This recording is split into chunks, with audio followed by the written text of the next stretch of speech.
Richard Fuller.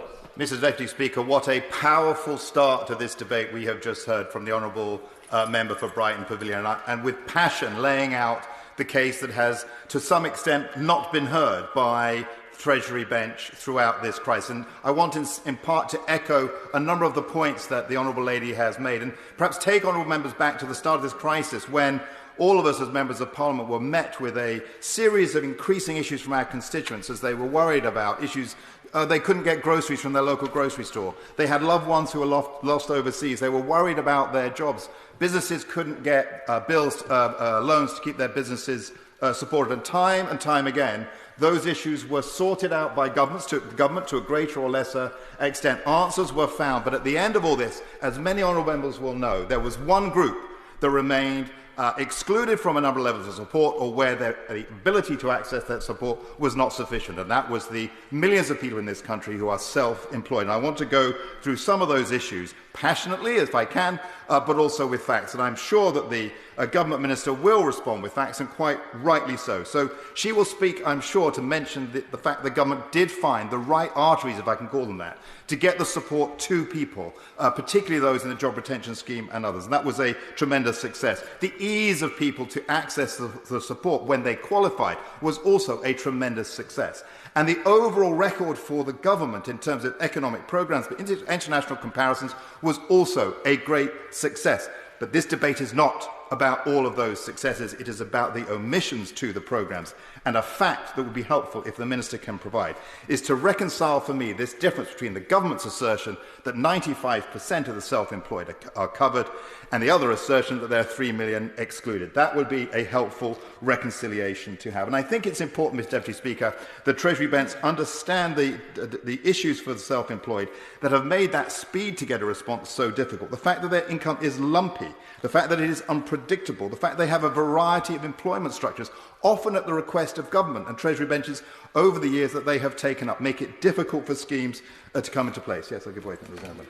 I'm grateful to Honourable Friend. And would you allow me to insert the fact that some people who are self-employed have been able to get back to work, but many involved in large industries like culture, entertainment, film, music have not been able because those events are not taking place?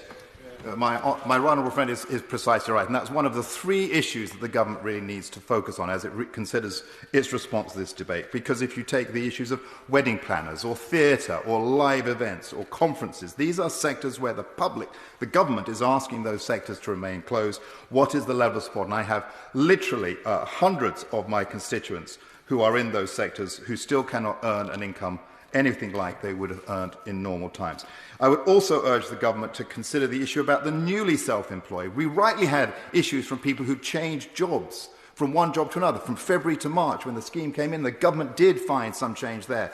But that was where someone's change was measured in a matter of weeks.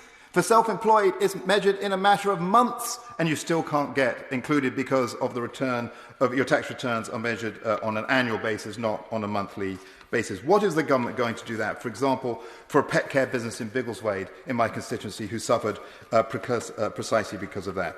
And the criteria that were placed for the self-employed were more complex than was the case for those in any other of the schemes that were that businesses or individuals could apply for. And it did get to a sense, which I'll return to in my last comments, that there was something in what the government was trying to do for the self-employed that was beyond the issue of providing support.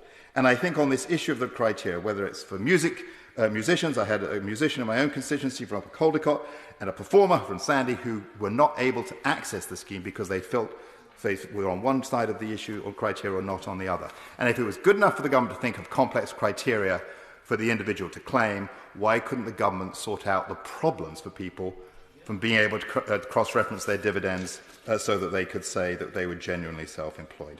Mr. Deputy Speaker, it is important that the government gets to grip on this issue of those who feel that they have been excluded, because the self-employed provide so much for our economy. They are the innovators. They are the people who will undercut competitive prices to deliver a better product. They want to over-deliver because for self-employed people, it isn't just about business, it's about themselves, about how they behave, about how they interact with others that's so important. And the UK gets so much from the self-employed.